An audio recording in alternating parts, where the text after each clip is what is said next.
मदरसे में हैं और मदरसे की सच्चाई दिखाने के लिए आए हैं।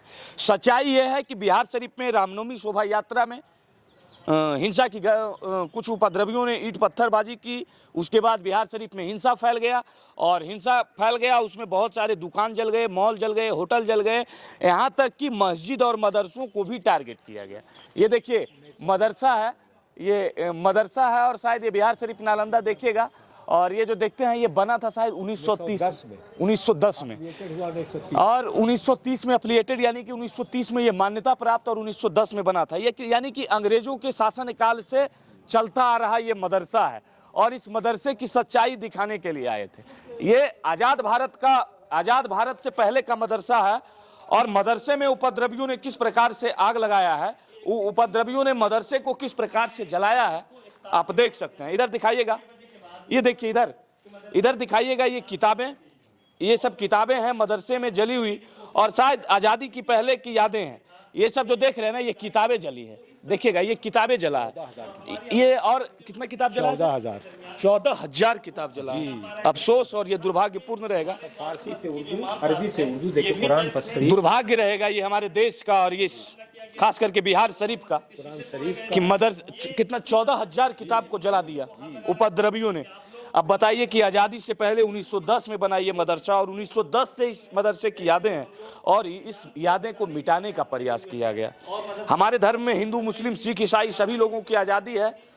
धर्मनिरपेक्ष देश है ये। कैसा धर्मनिरपेक्ष, जहां 5 उपद्रवी शहर को जीना मुहाल कर देते हैं। देखिएगा इधर भी दिखाइएगा, इधर देखिएगा, इधर दिखाने का प्रयास करेंगे। यहाँ पे देखिए धुआं उठ रहा है, देखिएगा। ये 4 दिन लगभग हो चुका है ये हिंसा का और ये शायद ये चौथा या पांचवा दिन है, ये चौथा दिन है और आज भी यहाँ से आगे आग जो है ना ये लहक रहा है, आज भी ये बुता नहीं है और आज भी इसमें किताबें जल रही है। इस मदरसे की यादें जल रही है। देखिए आप जहाँ देखिएगा ये किताबें हैं, शायद हमें उर्दू पढ़ने के लिए नहीं आता है इसलिए हम पढ़कर भी नहीं बता सकते कौन सा किताबें हैं। देखिए इधर देखिएगा, इधर भी दिखाइएगा इधर, ये सब देखिए सारा किताबें हैं। देखिए स्थिति क्या है, मंजर कितना खौफनाक है। आइए यहाँ के प्रिंसिपल साहब हैं और ये कुछ बोल रहे हैं, जरा इनको सुनाते हैं, जरा दिखाइएगा। तो नाइट गार्ड ने बताया कि जबरदस्ती ये लोग दाखिल हुए गेट से और मेरे मना करने के बावजूद भी लोग आग लगाते रहे। जब मेरी जान को खतरा मालूम हुआ तो मैं अपनी जान बचा करके भाग गया, इसलिए कि सैकड़ों लोगों के सामने मैं अपनी जान को जोखिम में नहीं डाल सकता था, तो मैं जान बचा करके किसी तरह से भागा। एक सवाल, जब इस मदरसे को आग के हवाले किया गया उस समय इस मदरसे में कितने लोग थे? उस समय में सिर्फ एक बावर्ची और एक नाइट गार्ड। बावर्ची यहाँ से इफ्तारी का सामान बन करके सुगरा वक्फ स्टेट की तरफ से गरीबों में तकसीम किया जाता था। अच्छा, ये तो मतलब आप यहाँ नहीं थे? मैं यहाँ नहीं था। आप यहाँ कब से प्रिंसिपल हैं सर? मैं यहाँ 2021 से प्रिंसिपल। अच्छा, यहाँ पे कितनी किताबें होगी? यहाँ 4500 किताबें थी। 4500 किताबें थी। और ये सब किताबें बहुत ही बेशकीमती किताबें थी। 1910 की ये सब सारी किताबें आज़ादी से पहले की किताबें थी और उसको भी जला दिया गया।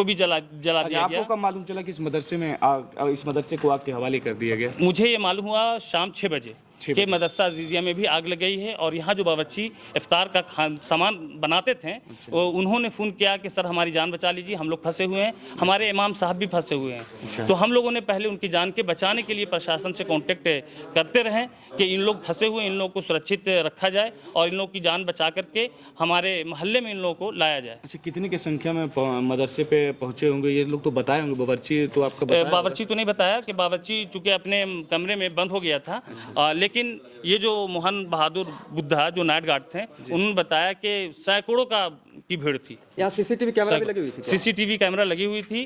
कमरे को नष्ट कर दिया गया, तोड़ दिया गया। सेटअप बॉक्स जो था, सेटअप बॉक्स को भी ख़त्म कर दिया गया। लेकिन उसके अलावा एक और सेटअप बॉक्स मस्जिद में रखा हुआ था, वो सुरक्षित है, महफूज है, उसको पुलिस के हवाले कर दिया गया है। अब पुलिस उसको तलाश करेगी, देखेगी कि उसमें जो दंगाई हैं वो आए हैं कि नहीं आए हैं।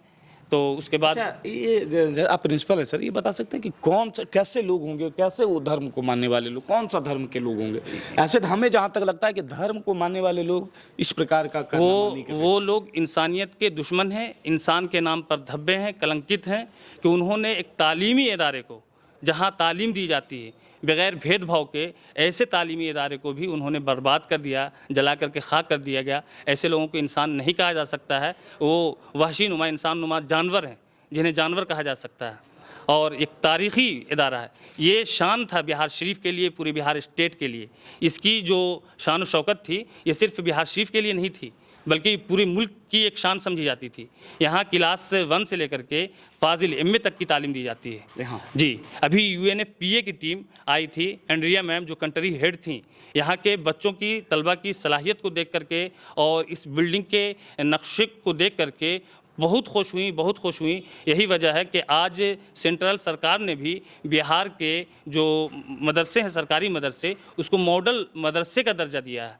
यहाँ सिर्फ हदीस और कुरान नहीं पढ़ाई जाती है, यहाँ साइंस, हिंदी, मैथ और जितनी और दीगर दुनियावी तालीमें हैं वो सारी की सारी किताबें पढ़ाई जाती हैं। और उसके अलावा जो दूसरी किताबें हैं, कुरान वगैरह, अहादीस, ये सब भी यहाँ पढ़ाया जाता है।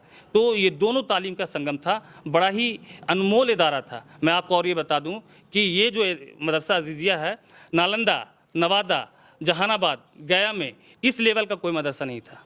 ये सारे ज़िला और शहर के लोग आला तालीम के लिए, यानी फाजिल करने के लिए, एमए करने के लिए मदरसे से यहाँ आकर के एडमिशन लेते थे, और उसको भी ध्वस्त कर दिया गया। अभी मौलाना मसरूर अरबी फ़ारसी यूनिवर्सिटी ने रजिस्ट्रेशन का ऐलान निकाला है। अब बताइए कि वो बच्चे कैसे रजिस्ट्रेशन कराएंगे, कैसे वो इम्तहान फार्म भर सकेंगे, जिनका सब डॉक्यूमेंट ही जल गया, सब जल गया, कागजात ही खत्म, सारे कागजात ही ख़त्म हो गए। अब बताइए वो कौन से कैसे लोग होंगे, कौन से धर्म के लोग होंगे जिन्हें शिक्षा से नफरत है, शिक्षा से नफरत है और इन किताबों को जला दिया, उन बच्चों का भविष्य बर्बाद कर दिया जो बच्चे यहाँ पढ़ते थे, जो बच्चे आगे चलकर हो सकता है कुछ बनना चाहते थे। यहाँ से भी पढ़कर बच्चे डॉक्टर इंजीनियर बनते थे ना प्रिंसिपल साहब। जी बिल्कुल। यहाँ का सिलेबस ऐसा है कि मौलवी में आर्ट्स चलते बात होता है, मौलवी आर्ट्स में भी कर सकते हैं, साइंस में भी कर सकते हैं, इस्लामियात में भी कर सकते हैं। और जब वो मौलवी साइंस में करेंगे तो ये बच्चे नीट का इम्तहान दे सकते हैं और वो डॉक्टर भी बन सकते हैं, उसकी तैयारी भी कर सकते हैं। हम लोगों ने एंड्रिया मैम से, जो यूएनएफपीए की टीम थी, उनसे मुतालबा किया था कि हमारे मदरसे में पढ़ने वाले बच्चे गरीब होते हैं, इनके नीट के कोचिंग का इंतज़ाम किया जाए ताकि गरीब बच्चे भी नीट की तैयारी कर सकें। तो बताइए वो कैसे लोग होंगे, और हमारे हिसाब से उनके लिए जितनी ज़्यादा से ज़्यादा सज़ा मुकर्रर की जाए वो भी शायद कम होगी। इसलिए वैसे लोगों पे कड़ी से कड़ी कार्रवाई की जानी चाहिए जो पढ़ने वाले शिक्षण संस्थान को भी ध्वस्त कर दिया। मेरा सवाल ये भी है और वो फिक्र हमें सता रही है कि मदरसा दोबारा आबाद कैसे होगा, इसके नुकसान की भरपाई कैसे होगी। क्या सरकार से हम तो मुतालबा करते हैं और उम्मीद भी करते हैं, और आप लोग के माध्यम से भी हम ये अपील करते हैं कि सरकार फौरी तौर पर इस पर ध्यान दे। चूँकि कि तालीमी इदारा है, बच्चों का भविष्य और मुस्तकबिल इससे लगा हुआ है, तो जितना जल्द से जल्द हो सके इसकी तामीर को और इसकी कमियों को और इसकी भरपाई के लिए जो भी कोशिशें हो सकती हैं वो सरकार कोशिश करे। अब तक कोई सरकारी नुमाइंदा हमसे मिलने के लिए नहीं आया, सिर्फ सिवाय मीडिया भाइयों के अलावा और दीगर लोग किसी ने भी संपर्क नहीं किया। ये फिक्र हमें सता रहा है कि क्या हमारा मदरसा तबाह हो जाएगा, हमारे बच्चों का मुस्तकबिल स्याह हो जाएगा, वो पढ़ने के काबिल और लायक नहीं रहेंगे जो मदरसे से तालीम हासिल करना चाहते थे। तो आप लोगों से भी अपील है कि आप लोग ज़ोरदार अपील करें, सरकार से भी मुतालबा करें, हम भी मुतालबा करते हैं कि जल्द अज जल्द इसको पहली शक्ल सूरत में इसको लौटाया जाए। बाकी आप लोग खुद ही समझ सकते हैं क्या बोले हैं सर। बाकी आप लोगों का भी प्रतिक्रिया का इंतजार रहेगा, आप लोग भी कमेंट बॉक्स में अपना प्रतिक्रिया दीजिएगा, बाकी विशेष आगे भी दिखाएंगे। बाकी इसी प्रकार आप लोग देखते रहिए राजधानी एक्सप्रेस न्यूज़। मैं हूं रोशन दास, धन्यवाद, जय हिंद।